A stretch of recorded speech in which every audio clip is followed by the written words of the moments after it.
And we are live. Welcome to episode 121. Let's get started. Welcome to Stream of Conscious West.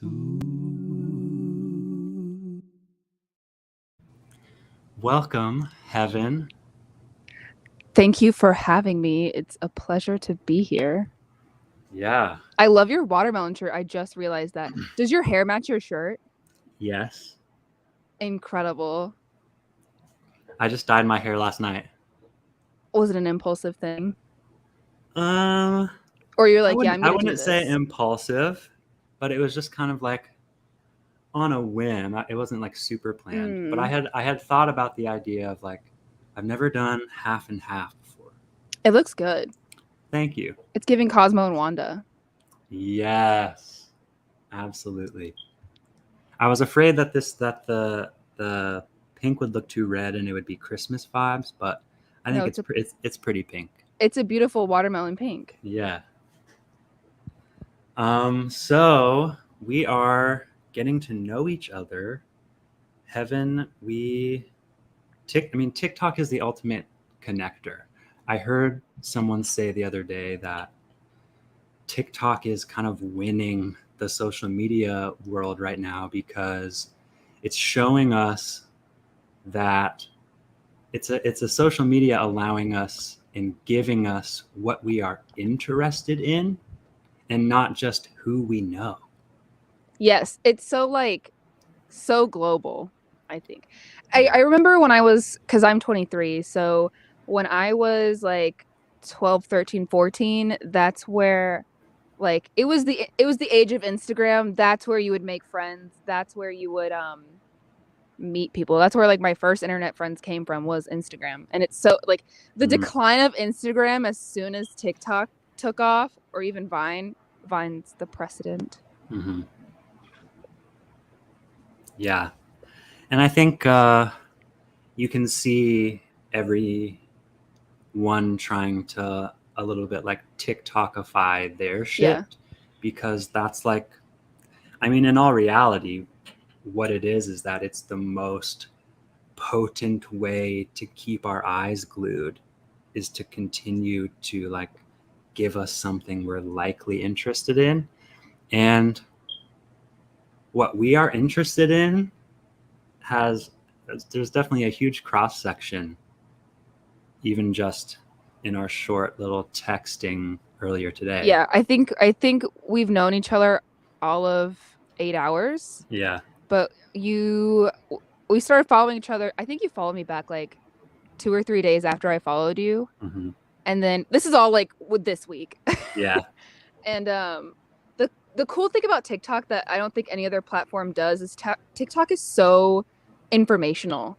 I've learned more about my mental stability and my mental health issues, how to manage that. I literally watched TikTok earlier today on my lunch break about how to manage ADHD. Nobody talks about, everybody's medicated for ADHD, but they don't talk about how to manage ADHD. And so literally things like same. that, TikTok and that's the thing is there is I've known I've had ADHD for a long time. I was on Adderall for 6 months in college, and it was I was like, holy shit, this is intense drugs. And then basically, most of my adult life, I was self-medicating with weed. And really now I'm starting to see the ways that really was just not at all helping me with my ADHD. It was just coping. And it was taking me out of a place where I was aware of the problems or of the problems that I have to troubleshoot and to try and figure out, or maybe not even labeling them problems, right? It's that's, I think, part of the neurotypical world is if you're not like this, you're a fucking problem. Yeah. Trying to fit a square block in a round hole. Yeah. Yeah. And so, Go ahead. Oh no, I was just gonna say like I haven't been diagnosed with ADHD, but that's my dog's nose. but she but my brother, he was diagnosed. And if you Mhm. watch my whole family, because I'm the eldest of four, I have three younger brothers, and it's my mom. There's one of them calling for me. Um, he was diagnosed and he's medicated and all that stuff. And I didn't realize I was ADHD until I was like 20, because I went through high school. I went all through all of school being like, oh yeah, this is fine or whatever. But I did well in school, Mhm. but I had to have a specific amount of pressure. Like I had several weeks to write an essay, but I wouldn't write it until like 2 days or the night before because I could not get it done. I could not focus without that pressure. Yeah, dude, that's like the way that I still live my life in a lot of ways. And I think that relates to the TikTok that we like started discussing earlier, Mhm. was like, I need that outside pressure to force me to make a decision, because like the first job I ever worked, I worked there for 2 years and then I didn't leave until I was fired because like I Yeah. knew I should have left, but I could not leave until I was fired. And I think I don't know how that ties into ADHD. I just know that ADHD is behind it. Yeah, I mean it's like our operating system, you know? So it's behind everything. Yeah, And it's the lens we see through. yeah. Yeah, and I think even like the way that we think about, like you said, you did well in school. And like, I think on the looking at the ones and zeros Oh of yeah. my success, I would say I did too. But in my experience of it, it did not feel like that. Like the way that I could maintain a B average generally didn't actually, I don't think is actually a good measure of like my wellness, of the Absolutely. understanding. And you know another thing about the operating system is like the organization of keeping all of our responsibilities together. I mean, if like the main thing that we're handed is like take care of your schoolwork, come home with the proper stuff so that the people and the adults around you have evidence that you're doing well.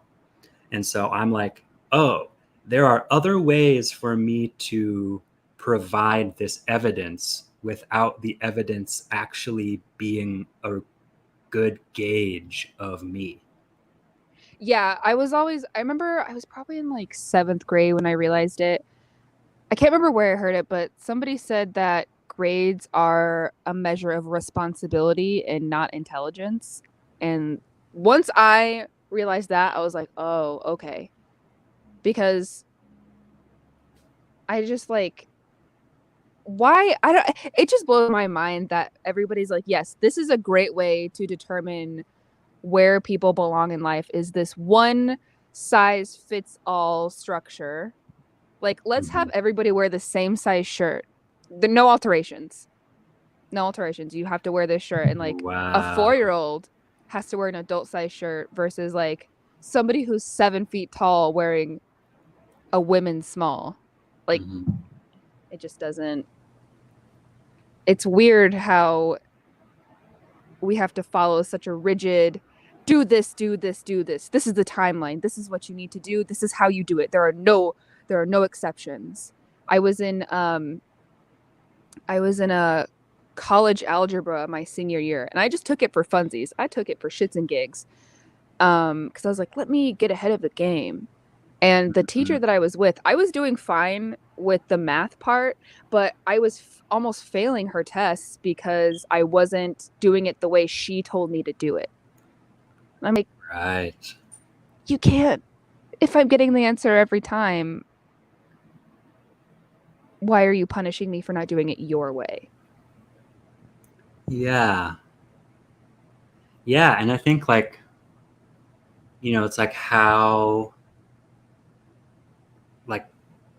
projecting that onto like our current adulthood, it's like it's still kind of, there's like this feeling that there's still someone telling me how to do it.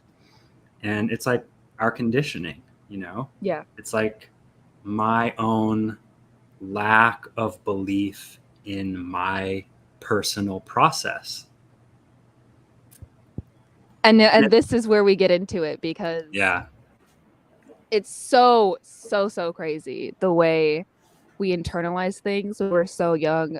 Every time somebody's like, oh, they were a baby, they won't remember, like, oh, she's one, she won't remember that. Like, no, we internalize it because we're always receiving feedback and stimuli. And so, okay, so the best example is when I was a kid, I always wanted to be a performer, an entertainer. I wanted to be a musician above all else. But I would have never, ever in a million years I didn't tell anybody that I wanted that until I was like 21. And even then, it was like that was like my deepest, darkest secret. And I realized just recently that was because, like, I told people I wanted to be a dentist because I knew as a child that I would get laughed at or I would get told to be realistic if I had expressed that to my family or what have you. And that has affected me my whole life. And I think it then in turn makes me feel guilty because I was like, oh my God, you wasted 23 years being scared to do the thing that you wanted to do. And you could have started where Beyonce started as a child. And now I feel like I'm perpetually behind, which is crazy. And that's how I pretty much always felt anyway. You know, I think so much about how it's like this feeling that we missed our opportunity. I can't get that out of my head, you know, like the time that was available to us before we turned 18. Like, yeah. And how in a big way, like part of why I wasn't tapped in or able to fully identify what my desires were for accessing creativity was because I was procrastinating and stressed out and like every night having to figure out how I was going to tell my parents that I had finished my homework, even though I never did, and like what I was going to do. And I was so busy at midnight texting my friends if I could copy their homework in the morning before class. And it's like I was expending all of this energy like around the edges of the shit because, like, really, not that it's anyone else's fault, but no one ever taught me about what could work for me to remember things and keep track of stuff. And those are like such simple, in theory, things to do. Setting goals, reaching those goals, creating systems on how we get from goal 1 to goal 10. Thank you, Harper. She's comforting me. Please Hi, lay Harper. down. She hates being on camera, but she loves being in my way. Love her though. Yeah, I realized I never learned how to set goals, and the way I lived my life, and I still kind of live it this way, is I'm not a very competitive person, and I don't know if that's because I don't care or if it's because if I don't compete, I'm not losing. Yeah, it was like saying, and here it comes back to me being so comfortable when I found out that I could identify as a stoner. And it was like, oh, if I don't care about anything, then I can't fail at that stuff, at anything. Like, it was like an easy way. It was like taking a hit of apathy almost. And then that's exciting. It was exciting to me. if I don't set expectations, I can't disappoint anybody. And for me, that comes from like, I'm the oldest daughter. And I, like, my mom, both my parents actually came from like poverty.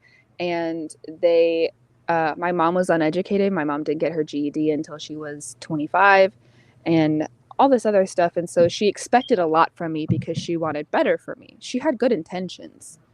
But the first time I ever got a C, I will never forget it. I was in 6th grade and I was procrastinating like I usually do with a science project because I appreciate science and I like science, but I'm more of an art, English, history person just naturally. And so I was procrastinating and it was a big part of her grade and I fumbled it and I got a C. That was the first time I ever got a C. My mom grounded me for 9 weeks because that was the grading period. So was it a man. rigid grounding? No, not really. However, did that impact me so deeply? Absolutely, because Yeah. that's when I was like, "Oh, I have no option. There is no failure. You have to be perfect." Holy shit. That is Oh yeah. stressful, dude. Mm. Wow. Yeah, and it's like, it's like that feels like, I can understand how that feels like, you don't want your child to fail. You want them to be the best they can be. A 6th grade C is not an indication of anything. Other than a 12-year-old struggling with timing and planning and goals. And like, I just, even if it's not about this specific example, I just think, like, I saw a TikTok the other day about like something like, when you learned that, okay, I can't fucking get a C ever again, or I can't hang out with my friends, your life is It's high stakes. uprooted. It's high stakes. And so what does that teach you about what you're able to share? Like, it forces you into a place where it's like, because it reaches further than just, oh, you can't get a bad grade. It becomes, you cannot be a person that needs anything. You need to do it by yourself. yes. You need to be emotionally stable. Like, there can be no imperfections. And that was very much how it felt. And I'm a perfectionist anyways. So then I'm trying to predict how other people are going to react to me if I don't do X, Y, or Z, and all this stuff. It just extended further than just my academics. Yeah, dude. And I think, like, I'm thinking about, like, now we have the opportunity and we are in a position where we have to learn how to parent ourselves. Oh yeah. And I'm like, well, damn, I know how I don't want to do it. That's the hard part, is like, okay, how do I acquire the tools to build something that I've never built? Like, I've only ever seen the finished product of this building. I've never seen the schematics, and I only have these raw materials and the tools and my own ingenuity. Like, and also what I'm seeing in myself is that a big part of that is that I learned to, like, take more seriously than my own self-trust. It was like an external discipline. I trust external discipline because it was beaten out of you. And so now I'm like, God, I'm not disciplined, even in this way where it's just like, I want to do like a couple of small things and I want to try to see if stuff makes me feel good. And it's like, Oh my God. God. And then it ties all back to I need that external pressure to quit my job or to Yeah. complete this project or Yeah. da da da da da. So then I always thought that I could never succeed as a small business owner, and it terrifies me to even consider a small business because I don't trust myself with being timely and I don't trust myself with being so responsible for like serious stuff. Like I work in taxes currently, and I've seen people screw up, and it's not something that I want for myself because that doesn't go away. Like if you screw up your taxes, you're paying them off. Like it will follow you. It will follow you with interest. Bro, that's like one of my biggest insecurities, dude. I've like run away from money problems and fucking shoved them under the rug. I can't see it. We pretend we do not see it. Did I go Well, to Mexico? Did my ticket to Mexico cost $600? Yes, it did. Do my medical bills currently cost I don't know, something like 1400? They sure do. Did I go to Mexico first? I absolutely fucking did. Because they can stay there. They can Mexico is not always going to be the way it is because if I swear to God these summers are hotter than when I was a child. yeah, for sure. So money is fake, but also real to a degree.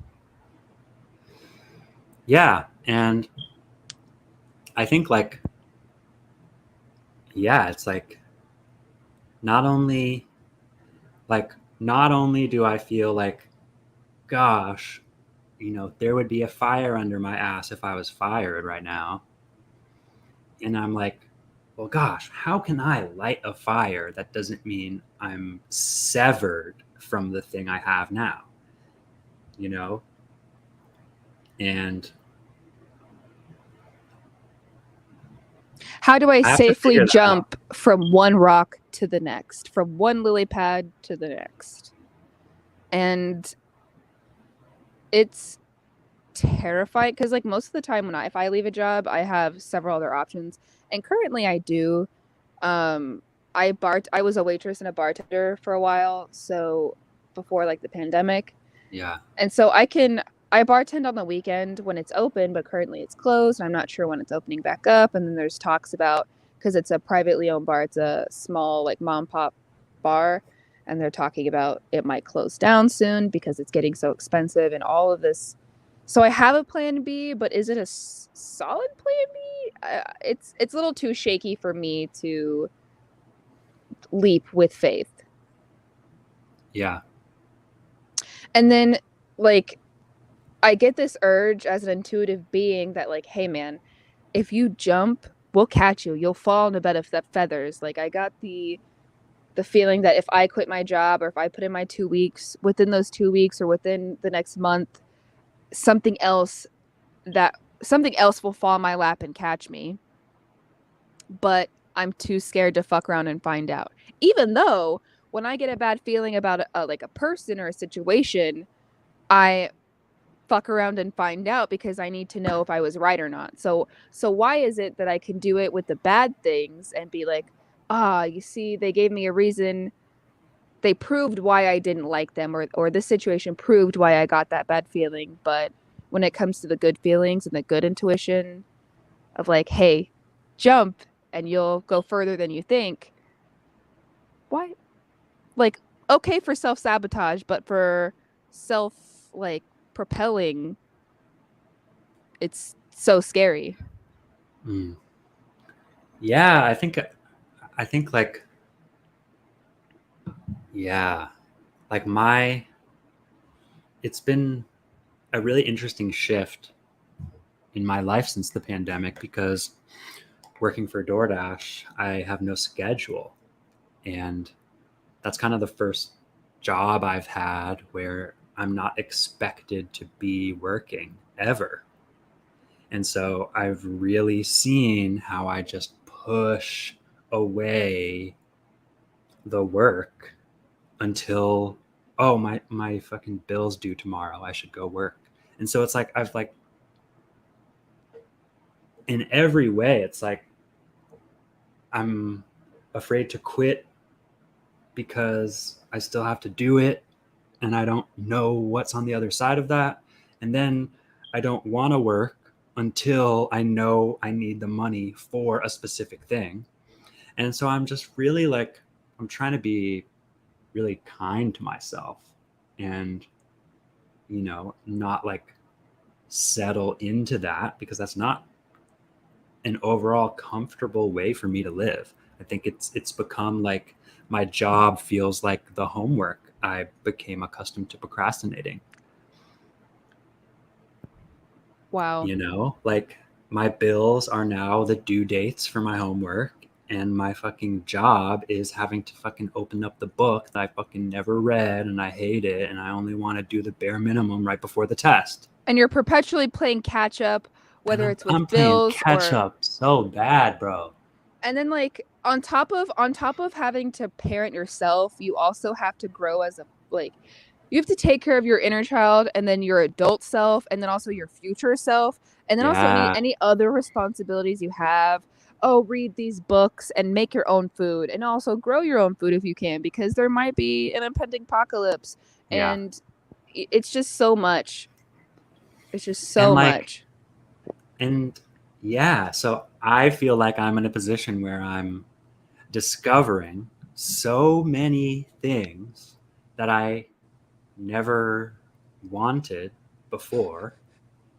And now it's like, I'm like, we just moved to Portland. We have a backyard that has a garden and like, but it's like, I don't know how to make that a priority because I don't know what I'm doing. I don't know what to do. It feels like there's nothing in it for me because the payout is 2 months The minimum down the instant road. gratification Whew. is is really a bitch. And like all of these Yeah. things, I'm like, oh, these are simple solutions. And anytime I have a problem, I'm like, oh, this is a simple solution. But like, is it though? Maybe for somebody who's neurotypical, but for people like us who struggle with setting structure up for ourselves and meeting the outside pressure, it's so difficult because do I don't know, forcing myself to do things that I know I don't want to do, but I know are good for me, like Yeah. practicing. You need to practice your scales to be able to do music. Right. I know that. I was in orchestra for like 6 or 7 years. I understand that concept and yet I don't follow through on it. Or like I know I'm supposed to clean my bathroom or clean up every little bit every day, but I for whatever reason it's like my feet are buried in cement, and the moment I think of like I'll sit at work and be like, "Oh my god, I really wish I could clean my bathroom right now." Like I get urges to do things at the most inappropriate and inopportune times. And then when you get home, that thought isn't around. It's gone. I'm thinking about the shit I want to do when I'm 20 miles across town delivering shit. And I'm like, and that's the thing. You mentioned systems. On like ADHD TikTok, it's really resonated with me, this idea that like lots of the stuff that's hard to do, like even something like having a morning routine, like, my lifetime morning routine is like, how late can I wake up before the thing I'm required to be at? Oh my god. How late, and it comes back to like the catching up thing, is like how late can I stay up to watch this content or to do what I feel like I need and I didn't get time to do earlier that day? Yeah. And how late can I sleep? So it's so contradicting, and it makes me lust for being a small business owner or being a content creator or being somebody who is my own boss. But then I know that the reality is that if you can't handle this, how the hell do you expect to handle things that your reputation depends on? Mm. Because I'm sure content creation is fun and it's beautiful and invigorating to be creative, and I love that, and I love editing, and I love doing all these things, but I also love making music, and I also like painting, but for some reason I just can't find time to do the things I like to do. I just sit on my phone and doom scroll and compare myself to other people. And so it's now, like, this stage of my life, it's learning to pull away from that and mold myself with no influences and listen to what, like, my guts are saying. Yeah. And yeah, part of me kind of always thought it was like that maybe like once I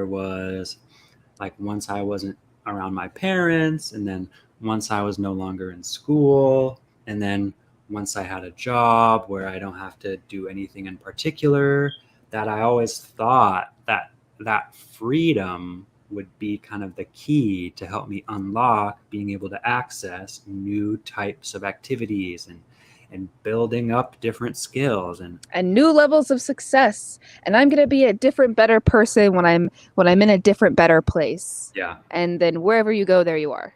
And really what has happened in a lot of the time in the past 5-6 years for me has been like, well, when I'm alone, I'm full isolation. I don't want to get up. I don't want to make food in my kitchen. I want to order DoorDash. I want to smoke all night. I want to play video games while I watch TV to have double stimulation.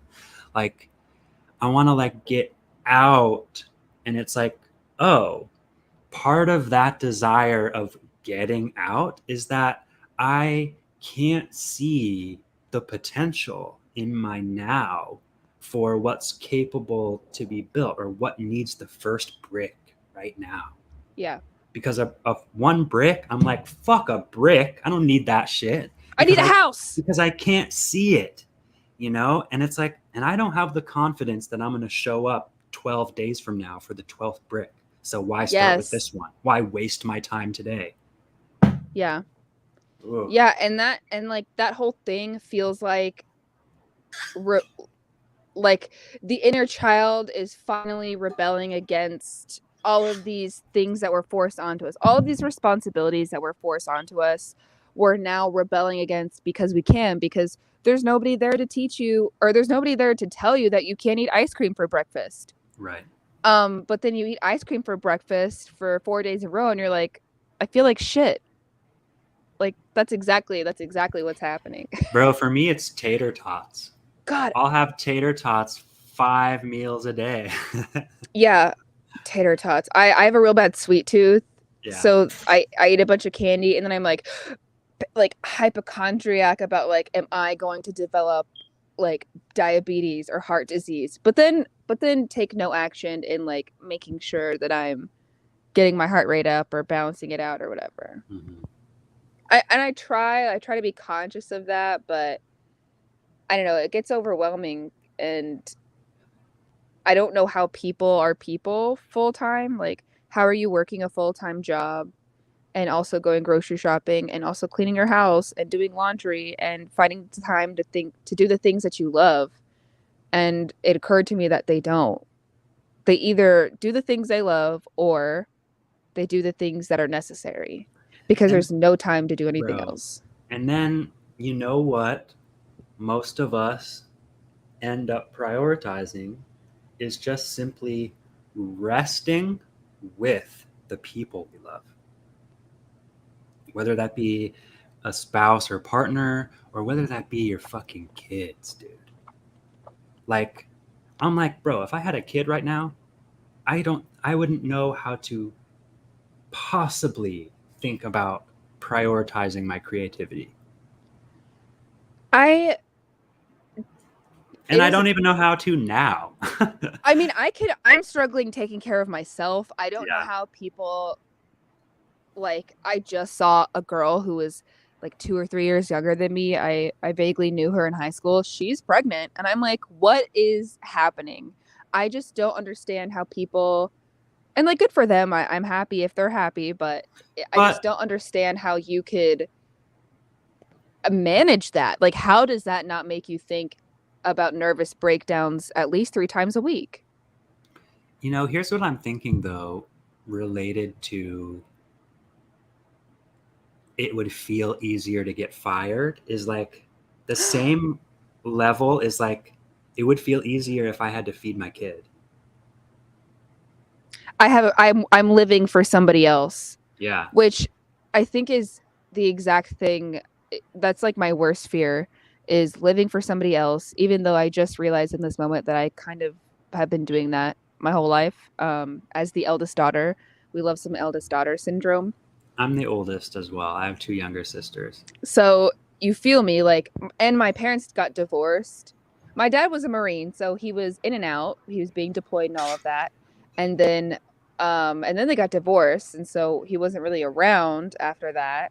And it was just, I was emotionally relied on and physically relied on to like babysit or take care of them. And so Yeah.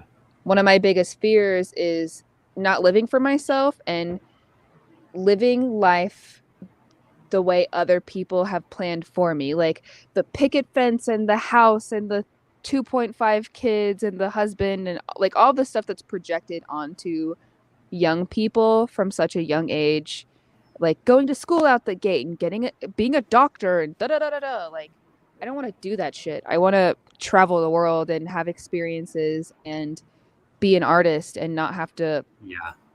subscribe to these things that are the standard of living. Like,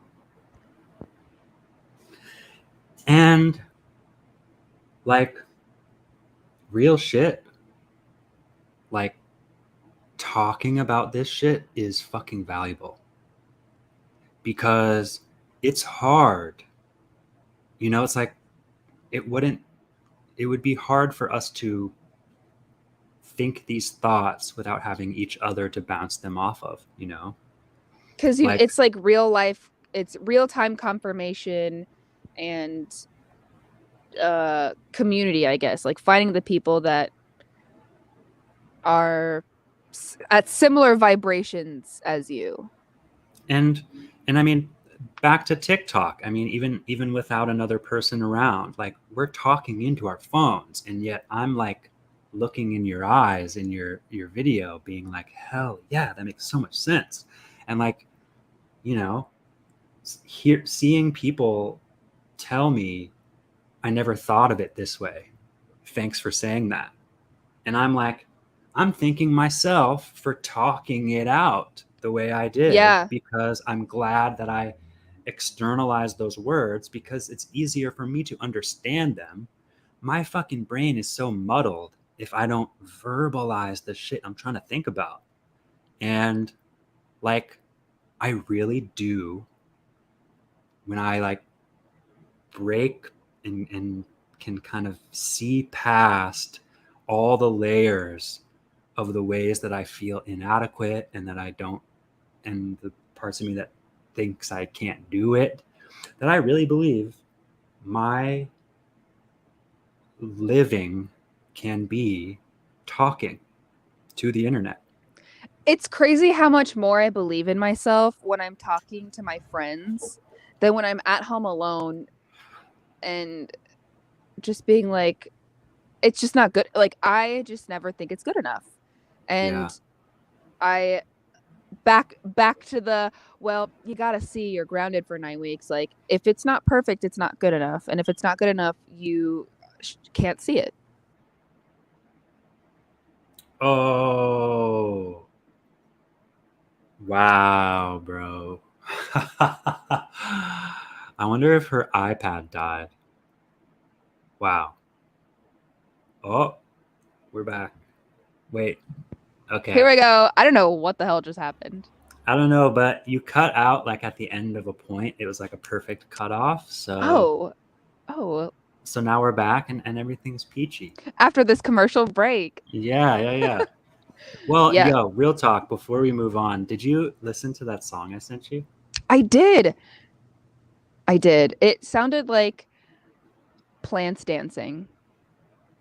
Whoa. Damn, that's so You know cool. what it reminds me of, actually, now that I'm thinking about it? Plants Dancing is like the vague, like Gaussian blur version of it, but it reminds me of when I was doing shrooms, and I realized I started tripping because I was looking at the tree across the street, and it was just the way it was moving. It was speaking to me. Mm, It was communicating with me. It wasn't just the wind. It was very specific the way mhm. she was moving. Yep. So that's what it reminds me of. Damn, that's like the highest compliment I could ever hear. Yeah, my pleasure. It was great. And It made me feel like, wow, I should start doing demos because I have lyrics, and sometimes I'll do lyrics and melodies, but getting as far as demos and like instrumentals, yeah. that's where I have a little bit of a roadblock. And up to this point is where I have a roadblock. Like that whole song was freestyle and I just recorded it and then I added harmonies and shit. Incredible. And that's been the avenue for my creativity ever since I was 16, was freestyle rapping. And so for years I have felt so down on myself and so inadequate because when it comes to the sitting, making it, doing something with it and putting something together that's So actually, overwhelming. I'm just like, like, and I could just never get over that hump. And like making that song was like literally like 4 hours in GarageBand for the first time ever. And I haven't sat back down since that day. Can't top this. I feel like if I had the resources that Beyonce or Halsey or any of those like Billboard 100 artists had, I could be making banging shit. But then I catch myself like, you Beyonce has been doing this for 20 years and she started when she was like 8 years old. You need to give yourself some grace and relax.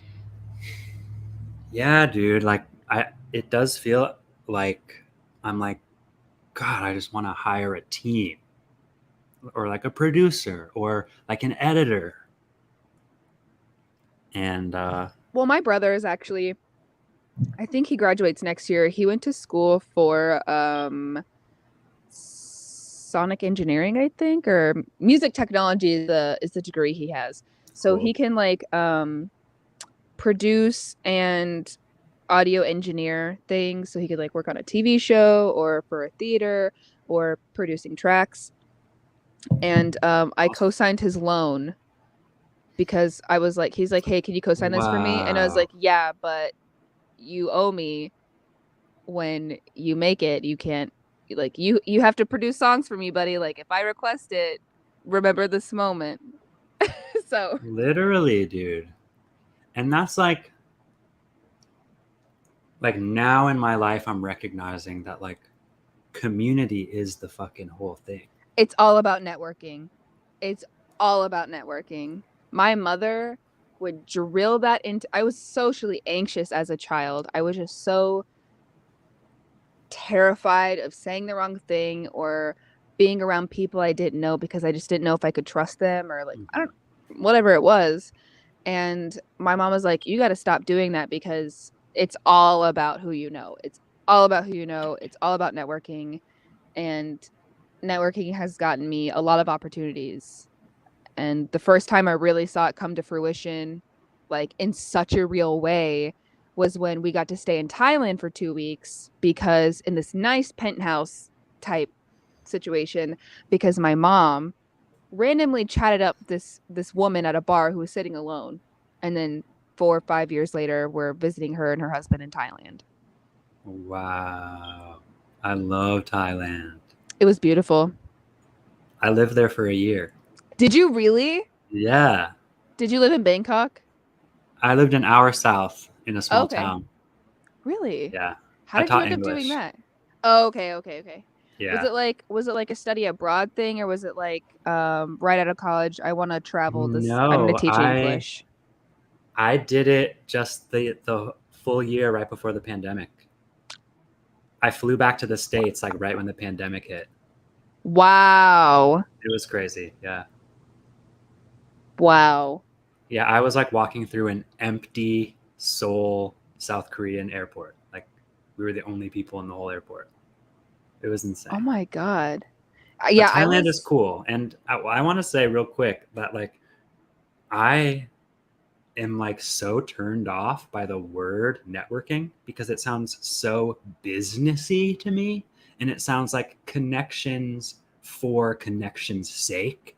It sounds like How am I the going to use this accumulate person? the business cards to Mhm. use them to climb A means ladder. to an end. And I understand that that's not really what it is, but yeah, I think like yeah, definitely like the opening yourself up to strangers, which I'm happy to report we no longer are, Love to see it. you Love know, making like friends. that's the shit. And it's like, yeah, it makes me think of going to a networking event, which Ew, seems so yeah. like skeezy to me. So I can rub elbows with the rich people. Right.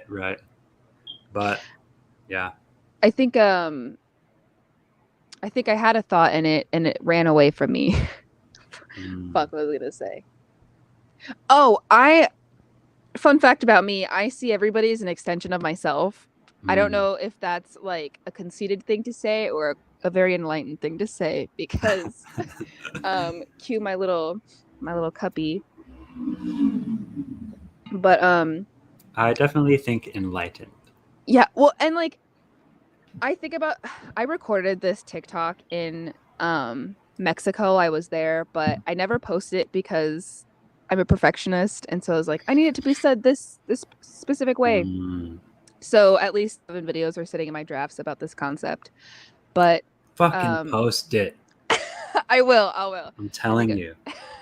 Um but I had written down I want to go to Mexico with my friend Matthias because he's from Mexico and I always wanted to go. My dad's Mexican, da da da da da. And literally a week later, I just randomly write it down, not even thinking or attaching anything to it. A week later, he's like, "Hey, do you want to go to Mexico with me and my dad for my grandma's birthday? Like, all you have to do is like pay for your ticket. Everything else will be taken care of." And I was like, "Very much, yes." It's supposed to be 11 days. I stayed for, I think 20. I think I was there for almost like 3 weeks because I lied to my job and I said I got COVID. So Ew. so I came home to like no PTO or whatever, but whatever. And there was a point to this. What was it? Oh, the TikTok. So basically, if we're all made of the same thing, like if everything in the universe, we're at our smallest, most basic level, are made of the same thing, like the pieces of atoms, the pieces of protons and electrons and neutrons, we're all made of it. Mm-hmm. So we're all connected. Like scientifically, we're all connected. And science has proven that the universe is ever growing. It's constantly expanding, Yeah. which to me says that the universe is a benevolent one, not a destructive one or malevolent, because we would see evidence of it being destructive. We wouldn't, it wouldn't be growing, it would be decaying. And with that being said, if I'm a piece of the universe, why would the universe not want me to win? Why would the universe not want itself to grow and expand and reach levels it hasn't before? Like, of course, it wants me to experience what I want to experience because that's what the universe wants at the most basic level. Yeah, it's like, yeah. And I think thinking about like, first of all, do I know what I want to experience? Like, have I given myself the space to really dream? And even if you had, would you have dreamed big enough? Or would you have, like, how can you dream about doing something that you didn't know about until 5 years later? You know what I mean? And I also think like when it comes to, this is kind of circling around the idea of manifestation a little bit, Mm-hmm. right? And I think in a way it's like something that I never learned growing up, but like that's kind of also what prayer is a little bit, is it's just like you're just thinking about what you want. And I think the most important And thing is like, asking for it. I think it's recognizing that like we are not going to be in control of how it comes to be or what it looks like. But in the act of having a particular dream and goal that we are thinking about, visualizing, and the most important part, and this is like actually what I think it is, and it's the reason that we need to be specific about shit, is because the specificity of our dreams is how we allow ourselves to think about what the feeling of having our dream would be. And Like it's when you're actually writing a the novel. feeling. Yeah. Yeah, you want to give those descriptor words to put the reader in the space and get lost in the book and lost in the experience and feel what the characters feel. Yeah, being specific about it. And so like I don't know all the forms that are and the opportunities that are going to come to me, but if I think about that, I want to think about how good I will feel when they do. And then that feeling may not be accompanied by the dream I had visualized, but it will be better and it will be different. Exactly. But that feeling will fucking come.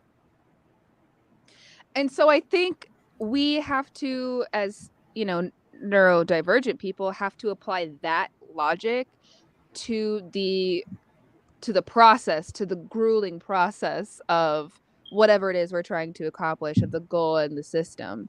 Like when we start making music, like applying that this hard work and effort is going to produce something that is going to bring this a great feeling, like following that feeling of, oh, this excites me, oh, this is making me feel a way that I love, chasing that. Because have Yeah.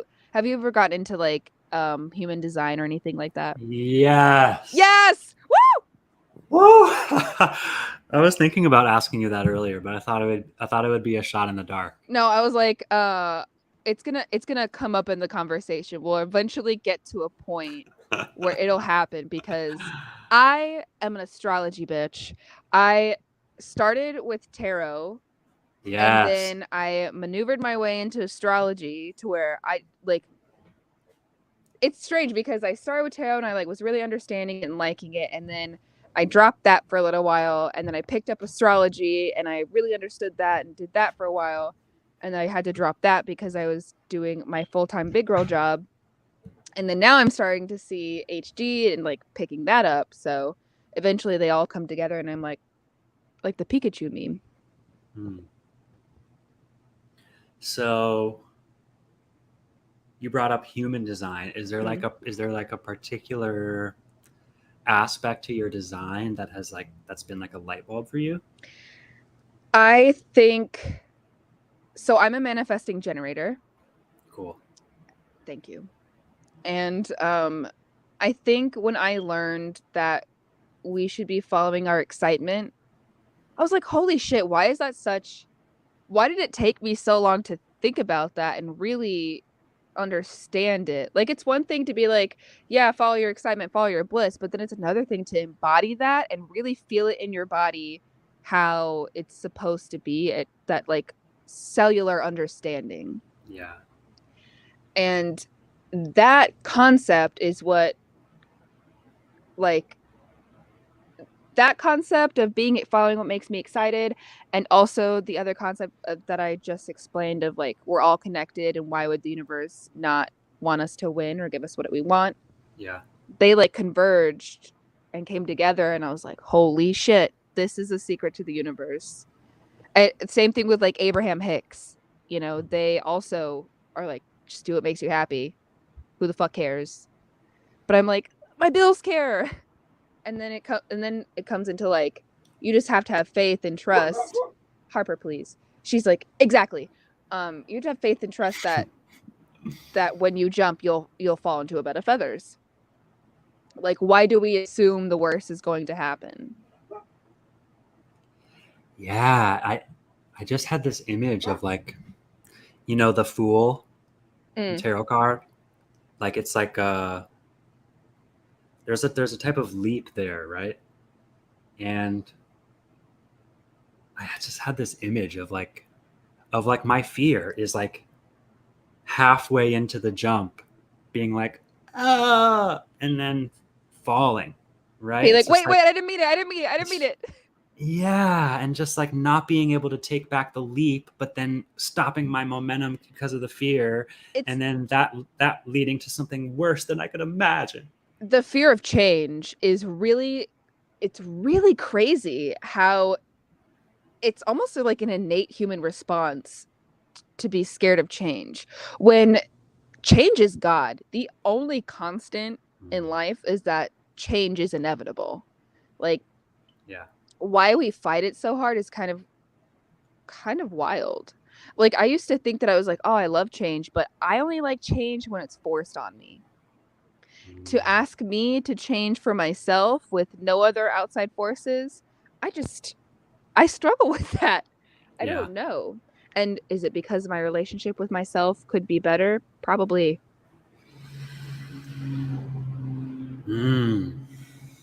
Totally. And prioritizing our relationship with ourselves. It's kind of like, I'm kind of like, what does that even look like? Like, how can I deepen that with intention in a Yeah, like way? Like, I talk to myself all the time. Physically like speak aloud to myself, and there's always a little monologue happening in my brain. There's always a voice or two having a conversation. So I'm I have this illusion that I am close with myself and I know myself well, and I have a relationship, but it's more than just speaking to yourself, and it's more than just like taking a bath every once in a while or putting on lotion. I don't know. There's so right, many right. layers. Yeah. Yeah. And like I'm thinking a lot more right now about like the ways that I feed myself and how a lot of my life it's been very mindless. And it feels like a huge undertaking to like, make lots of my own stuff. And it's like I think part of it is as then I'm like, how do I have time for anything if I'm going to make myself a big meal every single day? Yeah. Like, especially like trying out stuff that I see on TikTok that I'm like, I could do that, but I don't know where to start, and I don't have this one thing and I don't know where to get it. So then I forget about it. Or a simple task like making, I can't remember what I was making, but it should not have taken me like, it should have taken me an hour at the most. It took me fucking 3 hours, I think. Like, Yeah. why? Because time moves differently for me. I perceive time so differently than neurotypical people do. Like, I'm late all the time. And I used like, it's a running joke that I say, oh, I run on Latino time because they're notoriously late to everything. Well, it's not even that they're late, it's that they have a very like, I'll get there when I get there outlook on life. Mhm. And thank you, brain, for completely eradicating that thought. I mean, that's how like most of the world is, to be real. I want nothing more than to live outside of the United States. Bro, I'm clamoring for that again. When I Like, was when I go was ahead. 9, thank you so much. When I was 9, I moved with my family to Chile, which is Oh, Chile. We lost you at Chile when you were 9. Chile. Um, here we go. All right. and we're back. I lost you at Chile. Chile. So I lived um I lived on the coast of Chile, and that's the west coast of South America, and I lived there for a year, so I turned 10 over there, and that was the first time that I'd ever really been out of the country. Like, I'd been to Tijuana, but I was so young, and it was an experience that I really enjoyed, but it made me realize what I had and the reality of America, because for whatever reason, when I was a child, I was just like so into being patriotic. And then I got there. I had a little red, white, and blue bikini bathing suit thing as a child. And little did she know. And we got out there, and my dad was like, hey, you can't wear that on the beach anymore. Like, you're going to have to get a different swimming suit. And I was like, well, why? He's like, foreign countries aren't really huge fans of Americans. Like, they could take you, they could abduct you for money, or they could just abduct you. Like, you should just not advertise that you're American. I was like, oh, okay. And then I started seeing it from like an outside perspective of like, hold on, wait. Wow. Wait. Yeah. It was crazy. But since then I've been to like Thailand and Jamaica and the Cayman Islands, Cozumel, Acapulco, Mexico City. I'll go to Costa Rica in March. I'm trying to see the world before it burns. Yeah, dude. When I was in Thailand, my roommate was a big scuba diver. Ooh. It is. And she was talking about how like a lot of the Southeast Asian islands are like natural disasters, are like a new everyday type shit. And that it's like, she was like, I'm about to, she was like working like 2 jobs, had all these tutoring gigs, was making all this extra money just to go scuba diving. Cause she was like, lots of these islands might be gone before I have another opportunity to fucking go. Like that, we ain't playing around, bro. The world is crazy. I just watched my kitten take a piss on my carpet. Oh, so I saw you looking. I tried to throw my watch at him. I was like, you fucker. And he like turned back and looked, and he was like, and kept going.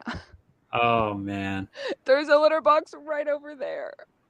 I know what his deal is. Oh, he needs to be fixed. That's probably what it is.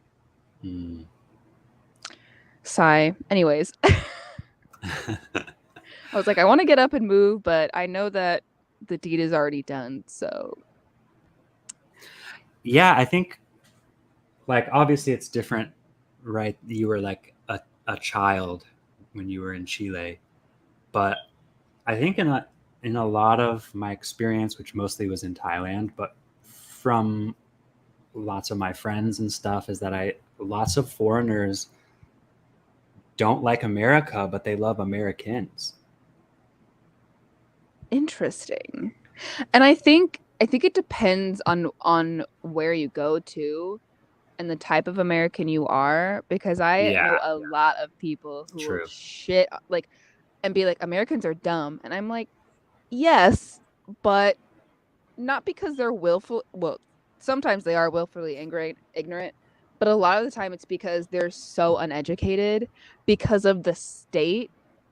So it's not by accident that Americans are unfortunately uneducated. Miss Mavis, please. Yeah.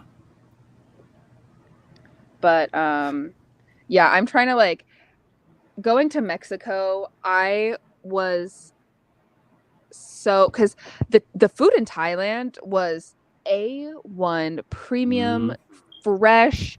I didn't gain a pound while I was over there. Yeah. I think I lost a couple pounds, and oh God, I miss it. There was this one salad called Morning Glory at a couple of the places that we ate. Ooh, I love Morning Glory. It was so good. It literally tasted like hot Cheetos to me. It tasted like hot Cheetos on greens. Yes.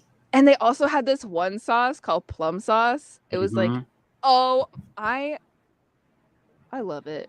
I miss it. They still live out there, so I would go back if I could because I was there in 2019, which ironically was like one of the worst years of my life, and I was like at such a low. I was at one of the 2019. lowest. That's when I Yeah, was there too.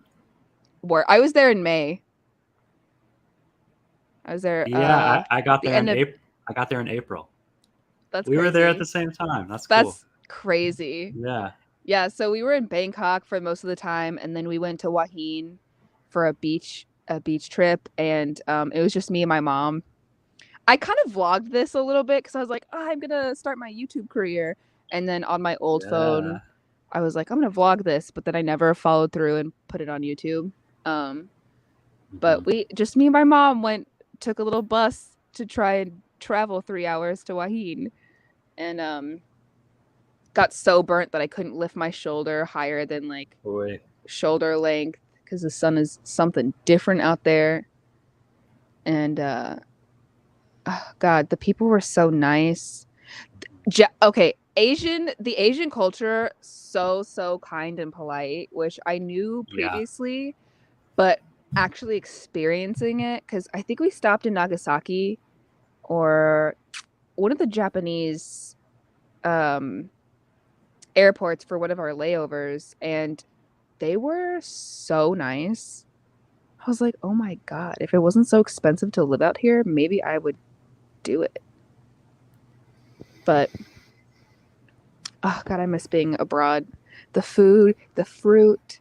In Mexico, they had the best papaya. You should go to Mexico City. If anybody is watching this has the urge to go to Mexico, I'm begging you to go to Mexico City. They have the best tacos. Like that seems like a like duh, but you have not had tacos until you've had the Suaderno tacos or the Pastor tacos.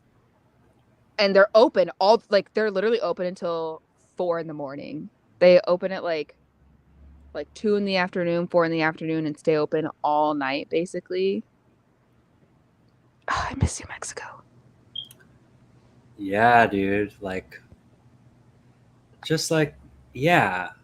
Like thinking about those places and just like you can just literally see in the way that you interact with getting street food, with walking through the streets. It's like the culture is community oriented, Yes.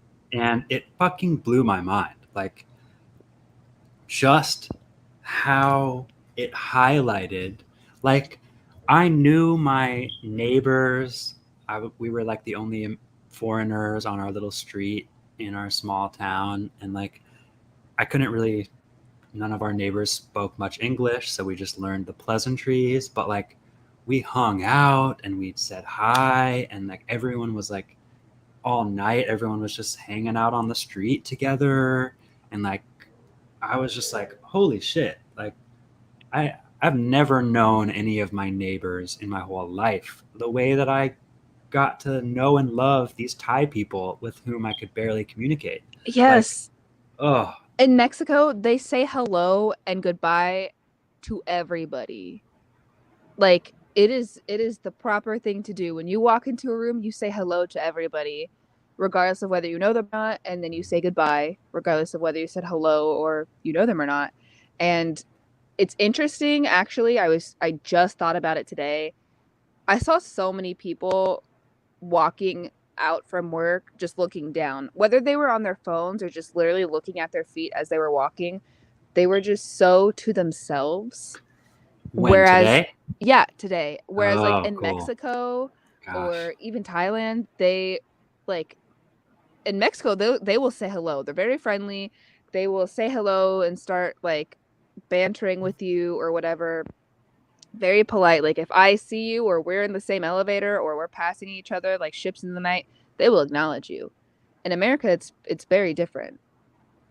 And I, I used to think I liked it like this where I just keep to myself because everybody is a threat.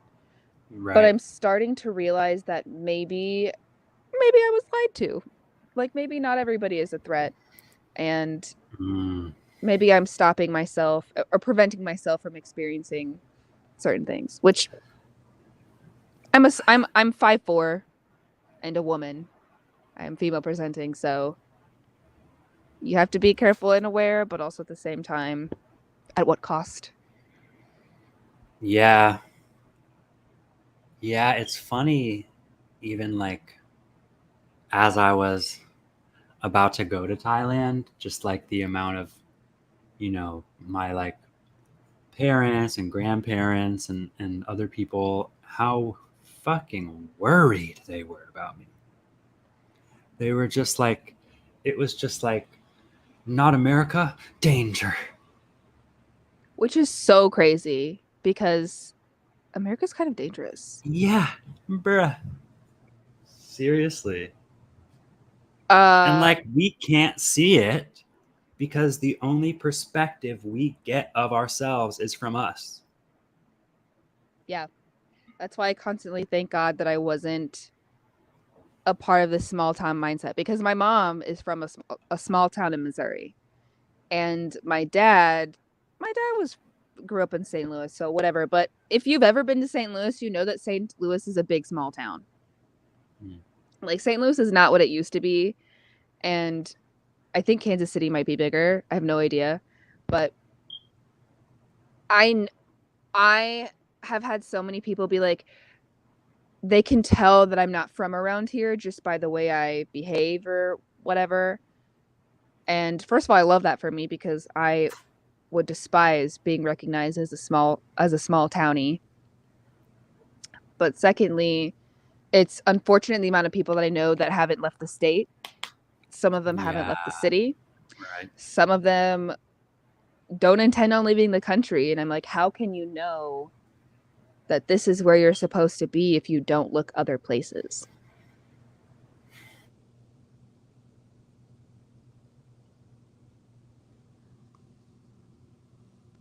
Why does my iPad do this to me?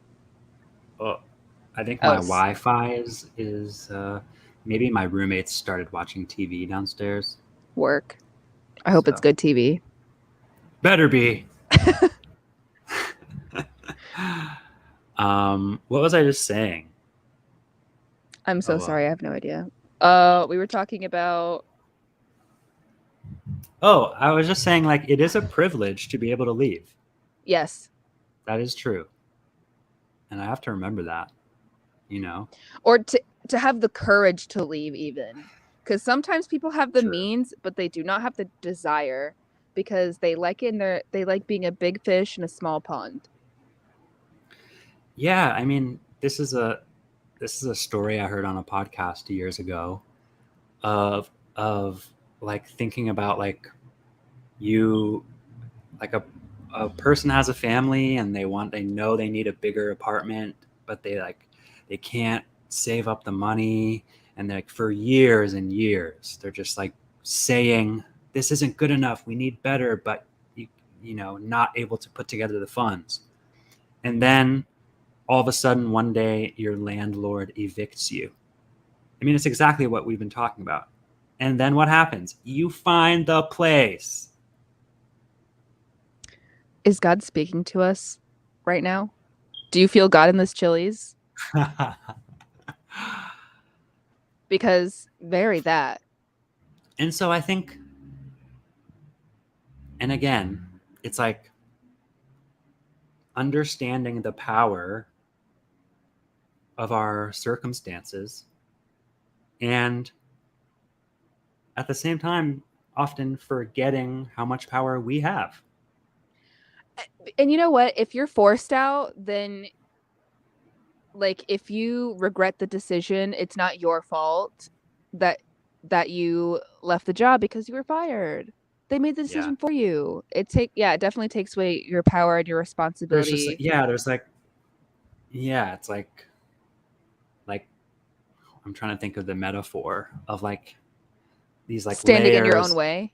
Yeah, or like layers of saran wrap at the top of a water slide, and you can't see it, and you're like, why can't I go? And each layer is, I don't think that I'm going to be able to afford it. I don't think I'm worthy of having it. Wow. but you just think that my circumstances don't let me, and it's hard for us to see how much our own beliefs about our reality are that invisible barrier between what we want, the experience we know we want.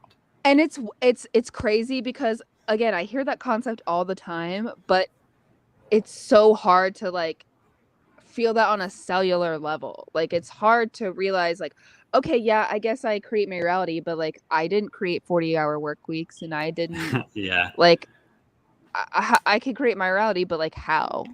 Like I'm like a tactile learner. Like I need you to show me and then I need you to watch me do it and then you need to let me do it on my own. Mhm. Like Yeah. and so I don't really it's crazy. It's so crazy. And it's like, real quick, that versus what? Being that we're supposed to know it when we read it in a textbook? I could never learn from textbooks. I had such a hard time teaching myself from textbooks. I literally in college they're like or even in high school they're like read the text and we'll discuss and I'm like I'm not reading that. I'm spark notesing it and then I learned more from the discussion we had in class. Yeah. So I didn't even have to read the books. I have learned more from listening to podcasts than I learned in college. Yeah. Swear to God. And college for me, fortunately for me, thank God, because I ended up going to college for free because I live in a place that has the A+ program. So thank you. And basically, if you go to a high school that's A+ affiliated for 3 years and you get like at least a 2.0 GPA or something like that, and you have 95% attendance, you can go to a community college. And I did that. I actually remember being in like 6th or 7th grade and I told my parents that I did not want to go to college because I had no interest in having any debt. And I also knew in my heart of hearts that the things that I wanted to go to college for are not things that you need a degree for. I knew that I wanted to be an artist. So I was like, if you're not a doctor or a lawyer, why the fuck do I need to pay thousands of dollars to go to college? Yeah. I know that's not what I want.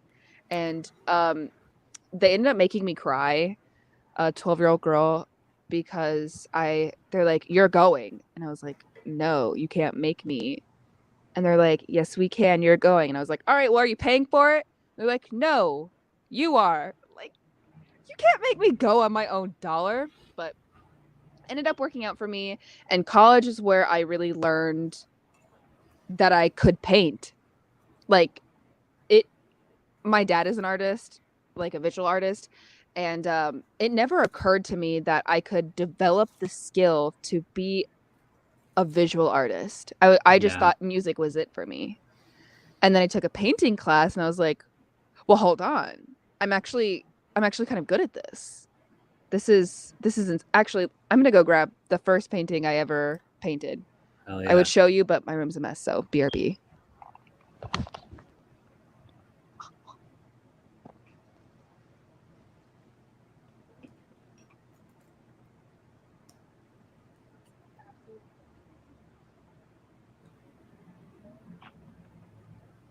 Piece of work.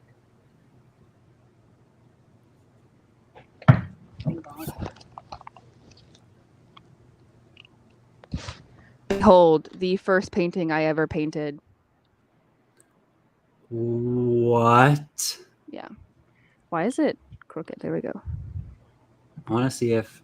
Okay, I can see a little closer. Oh my God, that is freaking epic, dude. Thank you. And this proved to me, the skull specifically, how do you do things in the mirror? I was like, I'm an artist? Like, I was shocked that I could do something like this. And this is oil paint, and I was like, it just fucking blew my mind. In that class, the teacher that I studied under, she was incredible. She really broke it down for me and made me realize that everything in life is a skill.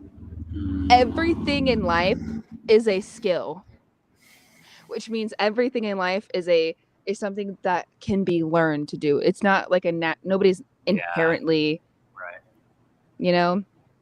And what really stuck with me is she's like, okay, because I would get really frustrated with my painting, specifically this one, because I was like, it's so much going on, because it was a collage of other like famous paintings. And I was like, this is so much detail. Like, I don't think I can do this. And she's like, Heaven, big shapes first, and then medium shapes, and then small shapes, and then details. And then you're done.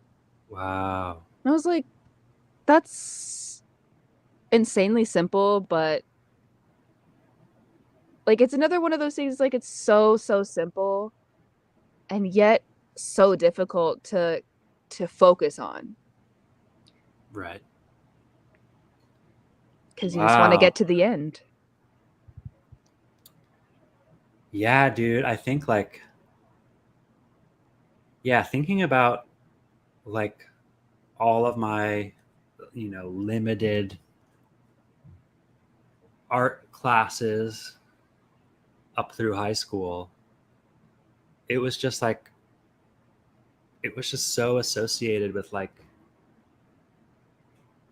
it wasn't in touch with the creative side of things. It was like art assignment class. Yeah. And so I never trusted myself in it because there were rules and expectations. And so It makes it that so completely rigid. just like took away any belief that I had. And I look around and other people are getting it. And I was just like, again, well, I don't care because I think I suck. So I'm not going to care. So I don't care about the fact that I think I suck. The image I'm getting from that is like, it goes back to the ADHD, where because it has these specific set of rules, you're like water in a vessel. Like, I'm gonna meet those rules. I'm gonna cage myself into this shape because that's what you're expecting of me, and that's the box that you're putting me in, and those are the rules that are being applied. Yeah. Versus like freestyling, which I actually used to meditate like that. So with drawing, I would smoke a little weed. I would sit down and I would just let my hands move. And anytime I like tweaked out over, oh, it's not looking good, it's not pretty, it's not this, I would tell myself, relax, we're here to enjoy the process and let go of expectation. And I would create things that I was like, holy shit, I had no vision for this. It just brought itself to life with my hands. And I think that's why you and I really enjoy not having to like have any rules. Like for me, writing is easier when I don't have a beat sometimes, because I can go anywhere with it. There are no Yeah. limitations, only my creativity. Right. Yeah, and I think like there's like the feeling of like with that song I made, I was like, oh, like in the way that I freestyle, there's a way that I can like be in the creative space of, it was like my creativity always took place on the stage of someone else's music. And recognizing it was never exactly what you envisioned or exactly what you wanted it to be. Yeah. Because I like freestyling on beats on YouTube, but Yeah. they're never the genre that I want them to be. They're never the, like, I can't explain what I want, but I know that it's not that. You know? Totally. And that makes me think about like the networking possibilities within TikTok. Like even just in the past like 2 weeks, I've been like connecting with this musician and like other people, and like just understanding that like the way that community will come to me is by allowing that community to see who I am first. Putting Like, yourself out there. Yeah. Like it's not Very going to come scary. any other way. Like, and that's the thing. It's like to like anything that I want, like, you know, the desire to have a deep conversation with someone who I think we would have a cool conversation. It's like I have to initiate a lot of the time. And like, and this is a huge lesson I learned from my roommate in Thailand, because I was very much like I was like such a tiny child to myself now back then. How where old I were was you when you were over there? 25, and like what I learned from Andrea was like you can just invite people to hang out all the time. Like we had this group of foreigners who we were all teaching, and like every night I would just be in my room watching Netflix or working on my lesson, and like 6 nights a week she'd be like, hey, I'm inviting everyone to come to dinner. Hey, I invited everyone over. Hey, you want to come to this thing? We're going to go see the soccer game with my Thai friends. And like I was like, yeah, all I have to do is say yes, I'm there. And Yeah. to understand that that's something that I can offer you and I can offer us, like it's exciting to say yes to something cool. Yeah, or new opportunities, like things you'll never be able to do again. Yeah. When we were in Thailand, actually, we were on Khao San Road, and Yeah. we were at this one restaurant, and this this gentleman server, he was so sweet. He was so cute and nice, and just very vibrant and smiley. And he didn't speak very much English, but my mom was like, "Do you want to come out with us later tonight? Like, we're gonna come back and party, and do you want to like meet Wow. up and show us where you like to go?" And he surely did. He was like, "Yeah, I get off at this time," and we didn't talk about a lot. We literally just sat there and smiled at each other pretty much the whole night. But we met up on the road, and we had a few drinks and listened to some music, and then he was like, "Okay, come where I hang out." And he Yeah. took us to like this hole in the wall. We would not have found it on our own, Right. but it was this like exclusively Thai bar.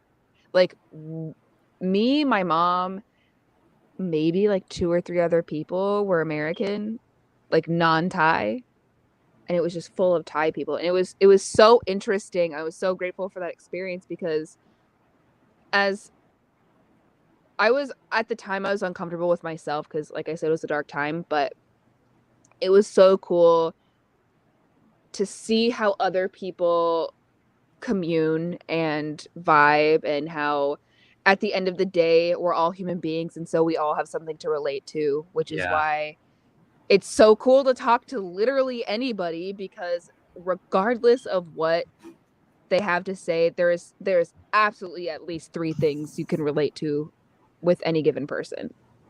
Yeah. And that's humanity.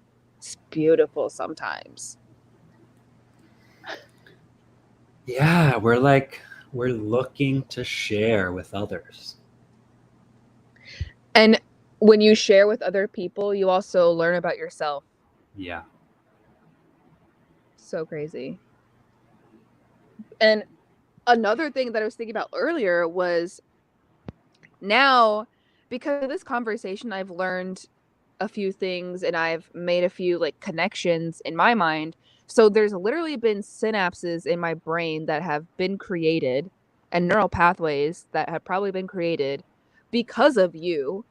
Mm. So in theory, there is a piece of you within me now, Yeah. and I'll carry that through my life until the day that I die. Yeah. Wow. Epic. Incredible, even.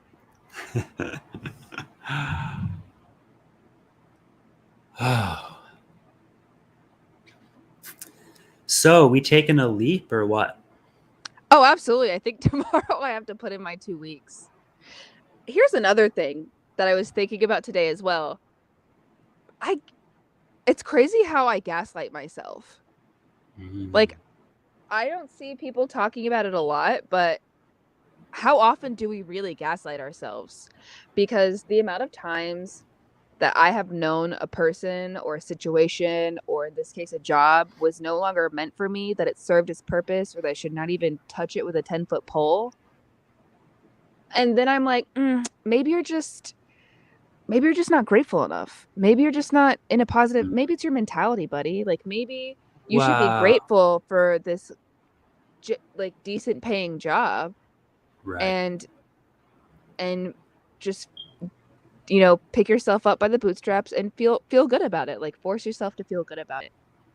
And it reminds me of, oh wait, that probably comes from my mom, because I told my mom that I was like, hey, I'm thinking about quitting. I'm thinking about putting in my 2 weeks because we're not allowed to wear shorts or jeans with holes in them.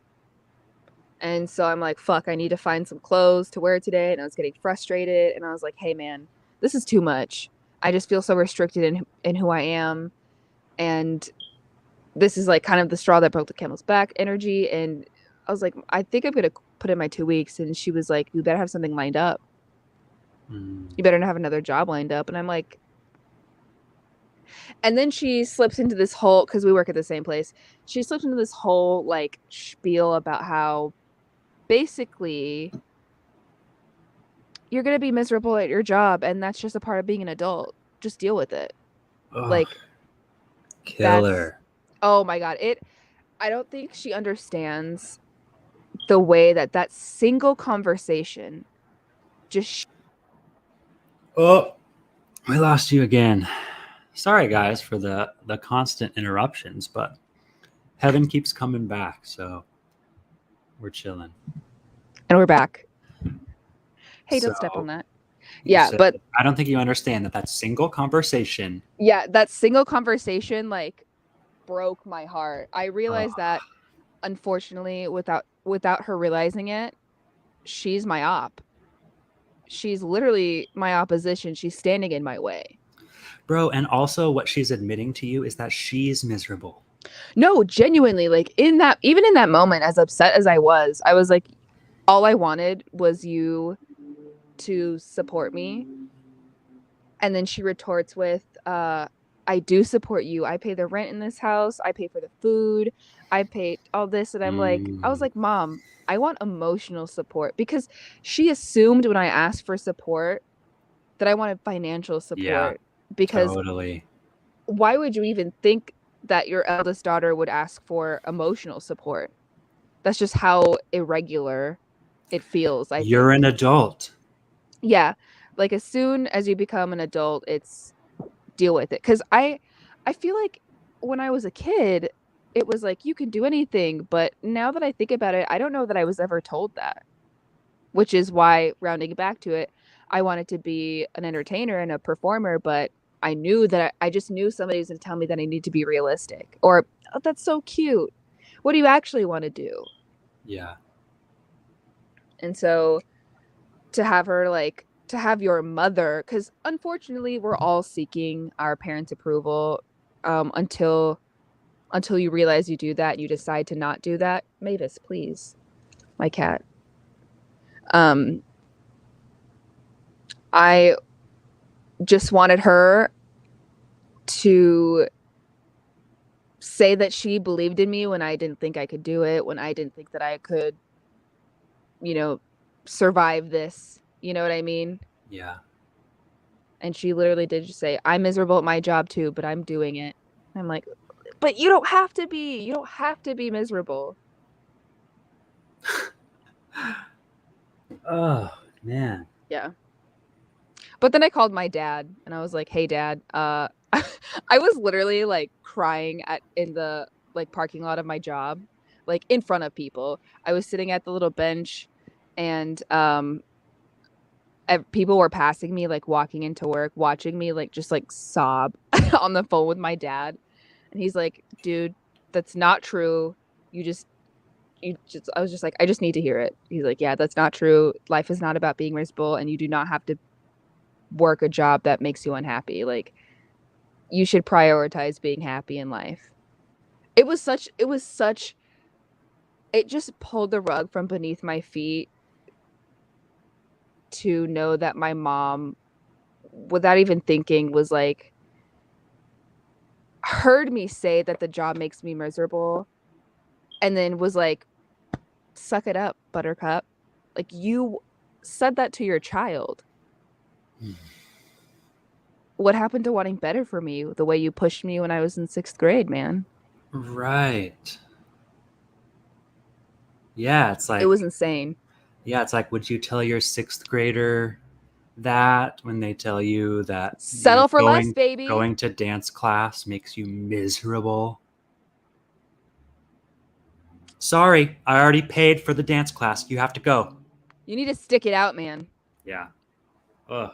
You can't be a quitter, which there is a fine line of like being a I quitter. agree. Yeah. And I think that comes back to like the gaslighting thing where I'm like, am I a quitter? Is it my mentality? Am I being biased in this situation? Like, am I biased on trying to quit my job because I'm unhappy with my home life or I'm unhappy with something outside of the job? And then I'm like, no, because I hate waking up to go to the job. Like, I just don't want to go in. And then when I go out for lunch to sit on the lawn, I'm always like, is this the day that I just don't go back inside? Is it today? So yeah, and then you hit those moments of like, yeah, today's the day I'm gonna quit. I'm gonna put in my 2 weeks. And then you like, as soon as you get back into the cubicle, you like shrink down. You're like, I don't know. This pays me enough to survive. So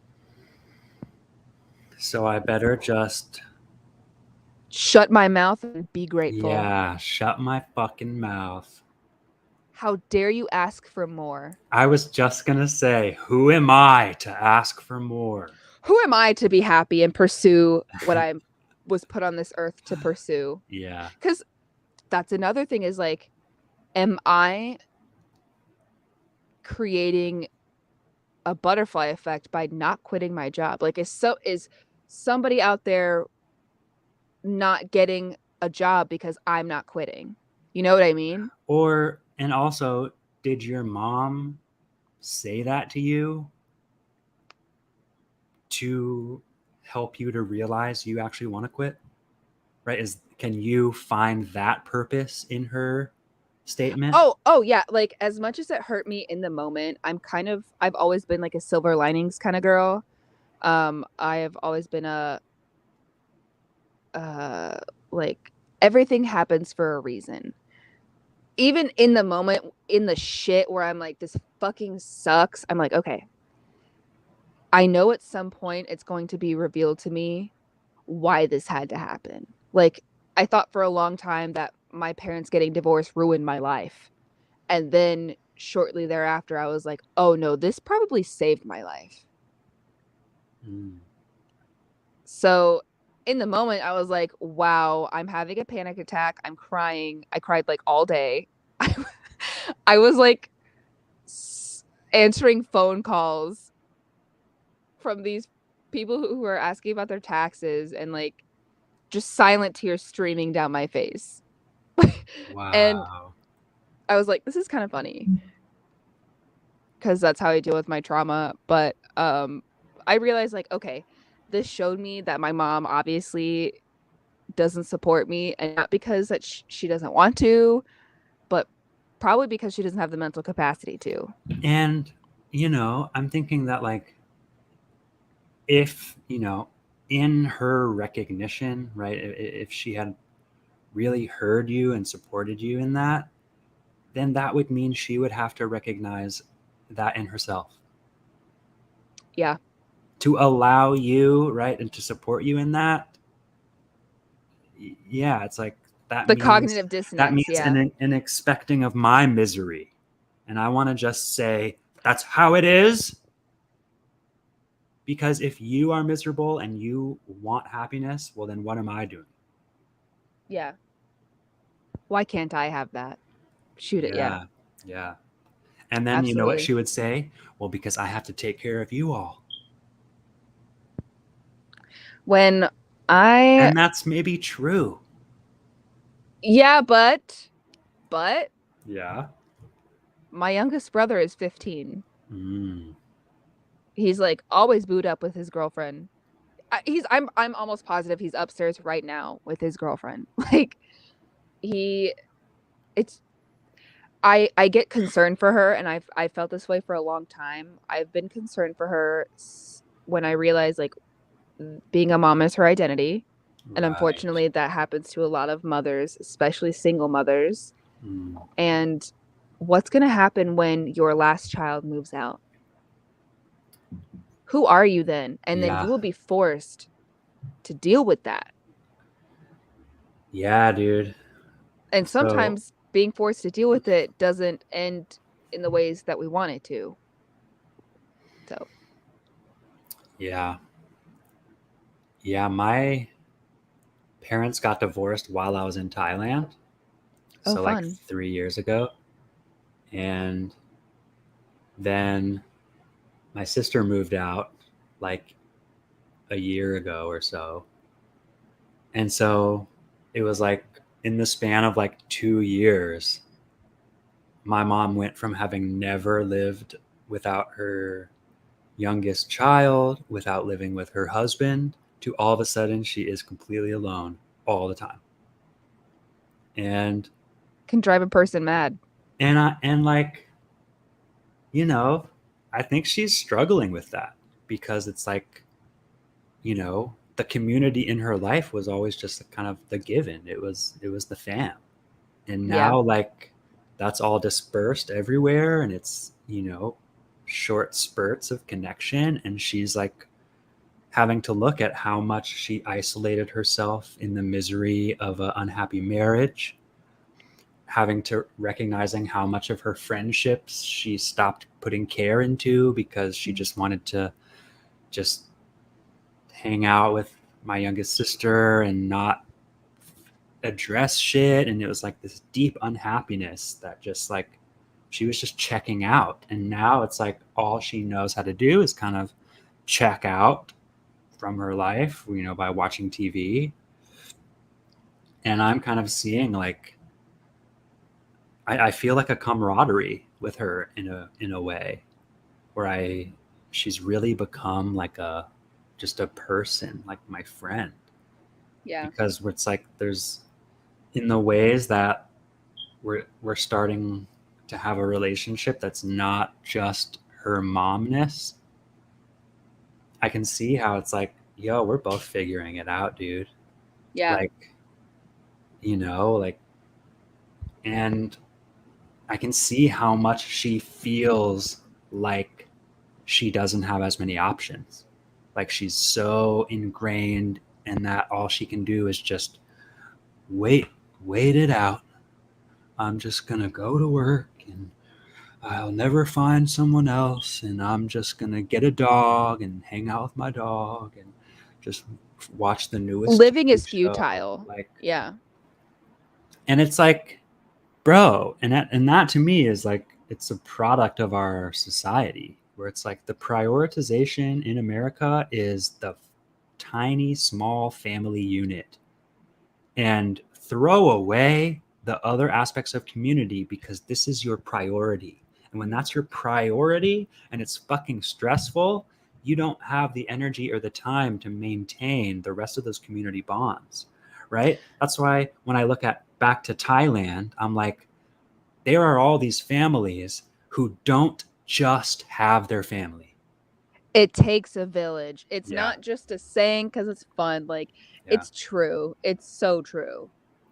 And I think it's interesting because when you said you're finally becoming friends, I was like, wow, that's a juxtaposition to my relationship with my mother Mm. because I was born in a time where my mom was she was passively suicidal, I think.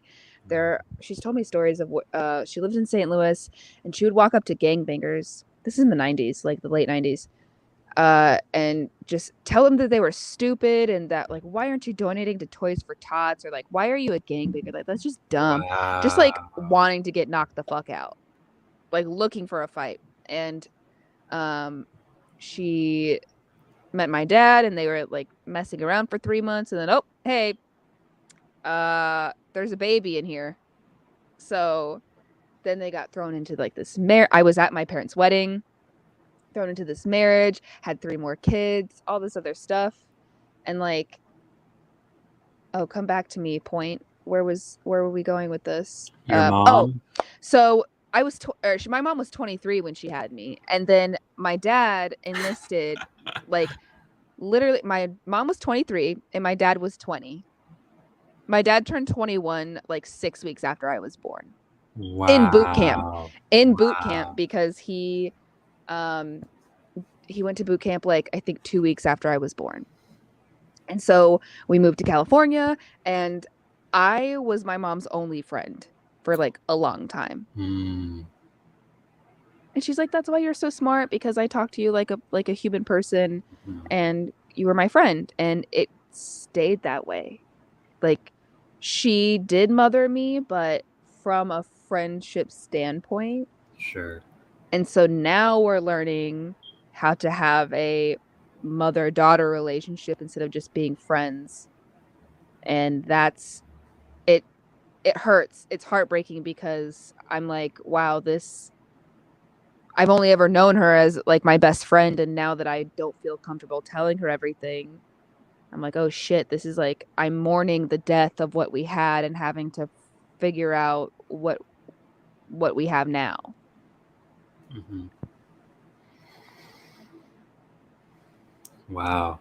That's so interesting, because it really is like the exact opposite from my experience. Like now, like when my parents were driving me to the airport when I was headed to Thailand, was the first time I ever told them that I had gotten arrested. And like a million fucking things went by that I was hiding and keeping secrets and covering it up and making up stories and telling my mom that I was always hanging out with the friends that she thought were good and smart and good people, because I didn't want her to know the truth, and like all this shit. And very funny, my youngest sister has the exact opposite, because it was like, She learned. well, it's similar to yours, because when me and my sister Madeline left the house was when my mom went into a deep depression, and then her only friend was Julia, my youngest sister. So she got that friendship, like overbearing, The best friend codependency. mom, the codependent friend mom. Because that's what it is, really. Yeah. It's emotional codependency. I think a term that's used for is emotional incest, but I don't really like that term. Yeah. It is kind of true though, and I am glad that we were friends, because I felt safe telling her everything growing up, and that's so important for somebody who's coming into adulthood and like trying to figure out the world like that. Yeah. And I didn't have to hide anything from her. I didn't get into anything crazy. Like, I never got into crazy drugs or crazy parties or anything like that, because when I was like 13, my mom was like, "Hey, this is weed. Let's smoke it." And I was like, she's like, "I want your first experience with weed to be with me." Wow. And because I put it together, I grew up around it. What a move! That is a really cool move, I think. Well, and it's like super ingrained in my family, like on both sides of my family. When I like, how do I put this without incriminating anybody? I grew up around it, but mostly. So I remember, I have memories of one of my uncles rolling joints. Like, I remember from such a young age, I'm talking like 5 or 6. I remember him rolling, like, I thought it was green tobacco. I really thought it was green tobacco. I didn't know any better, because everybody around me smoked cigarettes my whole life. And I was like, okay, yeah, they're just smoking cigarettes. It's just a different color. Maybe that's what it looks like before it dries out, right? Yeah. But it had a different smell. And I was like, okay, whatever. It just smells like my aunt's house. And then one day I was like 12 or 13 in the house, and I smelled it, and I was like, why does it smell like my aunt's house right now? And that's when it clicked. I was like, oh shit. it's weed. It's weed they've been smoking around me this whole time. And so I called my mom out and she's like, okay, yeah, like, so it was like this ceremonial thing almost where we went to one of her friend's house. It was me, her, my brother, and her friend and her boyfriend. And we all just like sat in the den. We smoked some weed and I ate a whole bag of salt and vinegar chips. And then I passed out. And so I knew how I reacted to it. I knew like it was a safe environment. And I'm really grateful for that experience of her being my friend and being a safe space for me. But at the same time, it had unintentional consequences, which I don't fault her for that.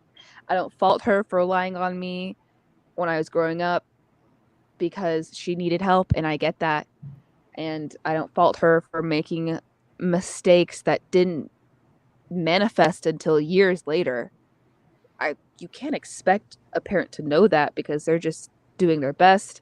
And my mom, the reason she wanted so badly to be best friends with me was because her and her mom were basically estranged. Like her older brother, because my mom is the baby, so her older sisters put my grandma through hell, and then her older brother ended up dying at a pretty young age, and so that just like completely took her mom out emotionally, and it was both of my parents were like neglected as children. So how do you parent when you never had an example? Wow. You only ever had bad examples. Mhm.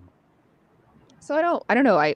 I forgave both of my parents for doing that, and I try and let them know constantly because my mom has a guilt thing. She has mom guilt where she's like, I didn't Yeah. do enough. I'm a bad mom. Like da da da da da. And I'm like constantly trying to reassure her that it's fine. Like Mine too.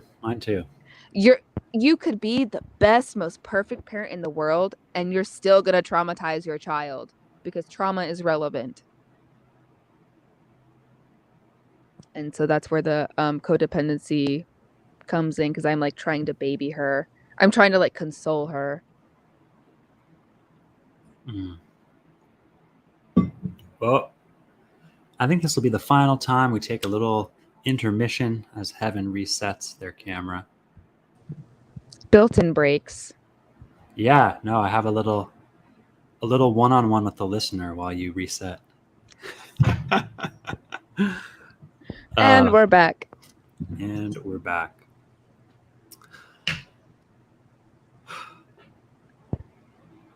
Well, I want to say, like, thanks for being open to this and for responding to me today, and for stitching my video and adding your perspective to my video. This was a dream come true. I do this all the time with myself in my bathroom or when I'm cleaning because it helps me focus. Yeah. And I was just waiting for the day that somebody invited me onto their podcast. And the day came. I was so excited. I was like, Yay. Finally manifested. I know. I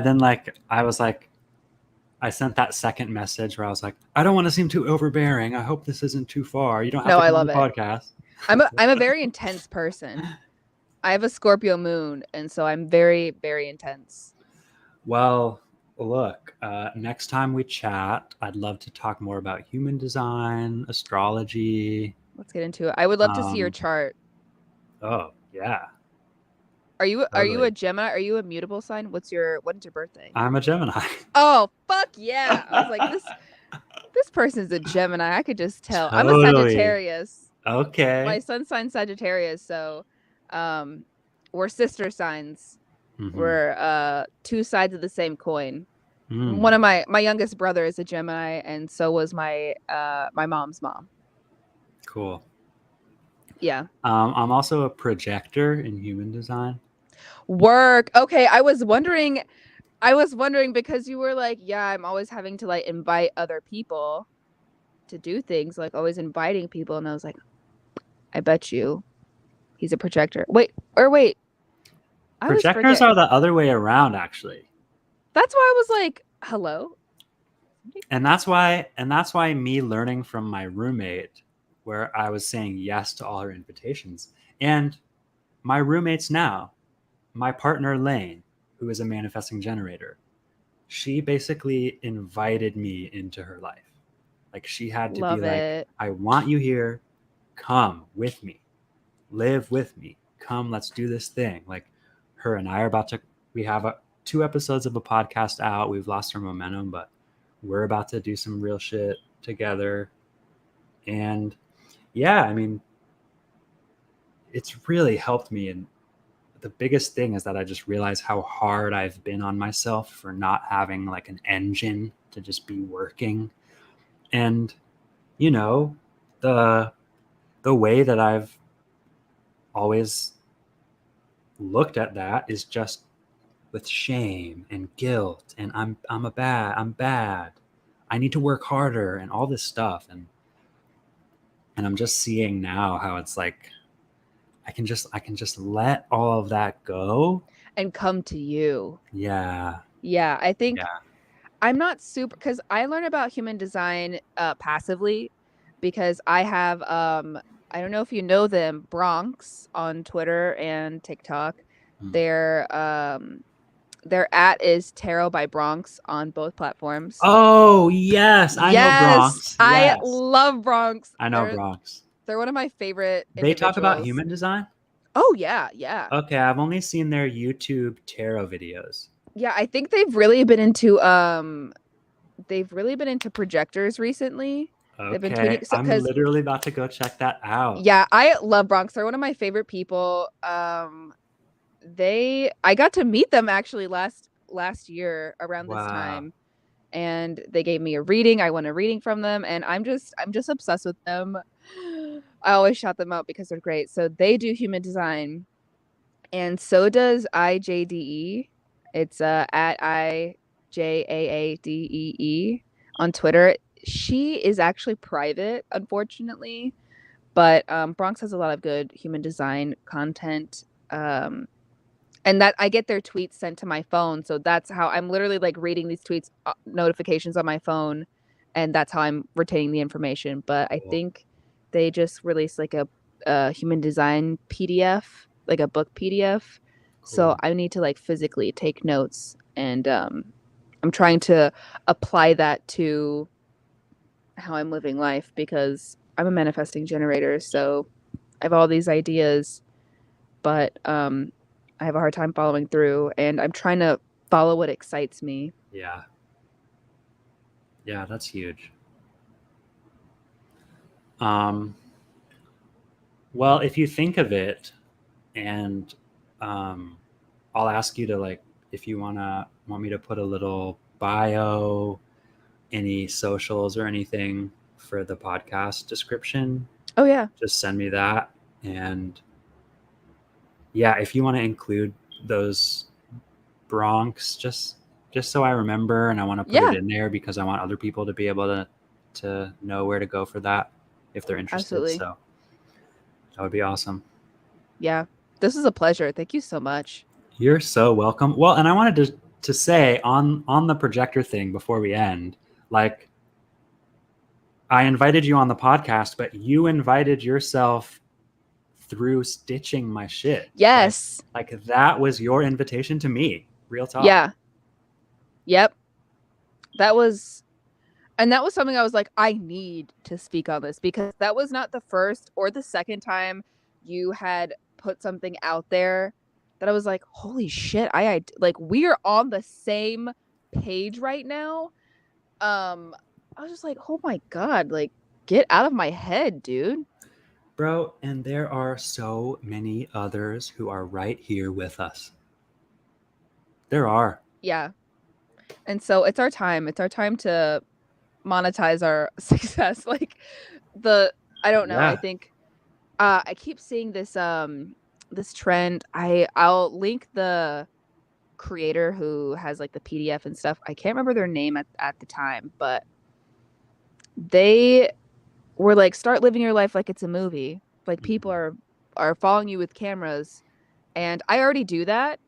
I always think every time I get out of a car that the paparazzi is shooting me. But to prepare for my future level of success, of course. But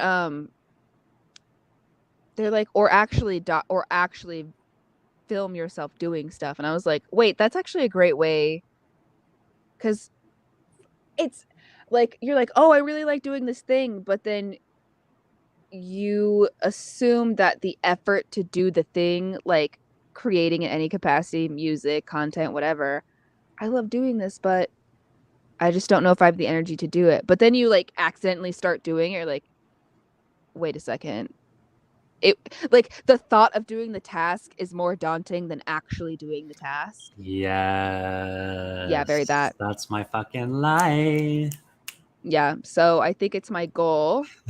Now that you ignited this in me, I was like, wow, to start just shit posting on TikTok and letting go of the need to be perfect and precise. Post that video from Mexico. I swear. I'll find the best one I and want to post hear it. it. I mean, it was exactly what I just said to you. Just me a little bit tanner and next to the pool. But yeah. So you heard dude, it here I think, first. like, it's easy to just nitpick, you know? Nitpick and think there's gonna be a better moment for this.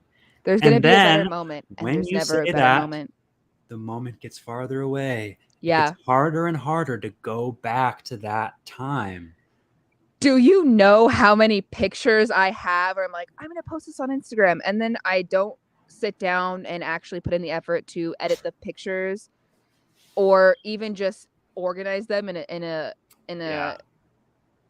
sequence that I enjoy, or find the perfect caption, and I just get so overwhelmed. I'm like, fuck it. Just for posting a picture on Instagram, much less editing a vlog of all the videos and pictures I took in Mexico, which is at least 1,000. Yeah. So yeah, and I think it's, it's one of the hardest things to do, but just like, there is enough time. There just is. you just have to find it and make it. You just have to recognize when you're stealing your own time and standing in your own way. It's insane how often I stand in my own way. Because stealing your own time, it's just like the time where you're not doing anything with intention, where we just fill up the space. And I was thinking this thought earlier. We're just constantly ending. Yeah, it never ends.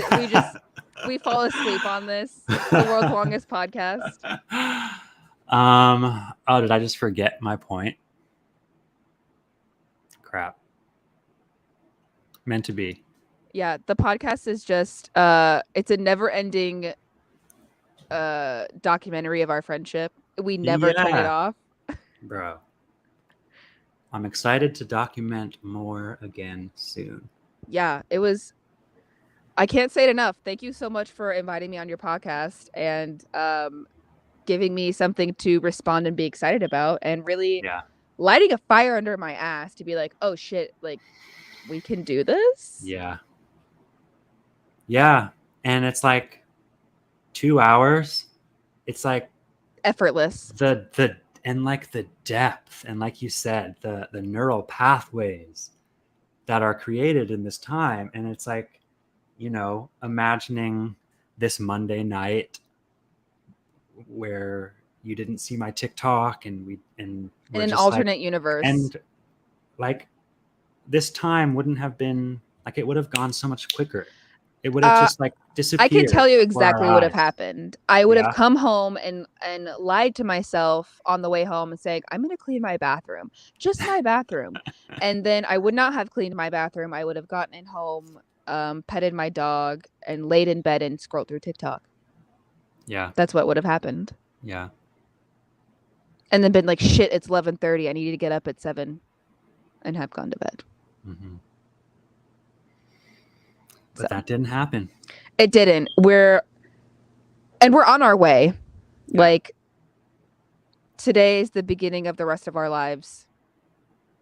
And today is the rest of our lives. Yes. because it just is. Like today is all there is. Today's never ending because like Yeah. there is no tomorrow. No. There's only the present moment. And sometimes when I focus in, I saw a tweet. They were like, "Do you ever just see shit in 4K? Like, you ever just see reality in 4K?" And I'm like, "Yes," and it trips me the fuck out. Like all of a sudden everything gets clear because I have to wear glasses, and sometimes I'll just be living my life not wearing my glasses, and I'm like, I can see, and sometimes I think I'm cured, and then the next day I have to put my glasses back on because I need to look at tiny little numbers on a computer screen. Fun. Not for long. Ayo. Woohoo. So Awesome. I just don't want this to end. I think we're just delaying the inevitable. Well, let's end here so that then we can do another one next time. I would love that. Awesome. Us keeping each other committed and responsible. Yeah. That's what we're here to do. Well, on that note, I'm so excited that this is the beginning of a beautiful friendship. Me too. And I'll see you on the other side. Yes, indeed. Thank you so much. Have a wonderful evening. Thank you. You too. And be your stream of conscious best. Amen. Bye, Heaven. Bye, Wes.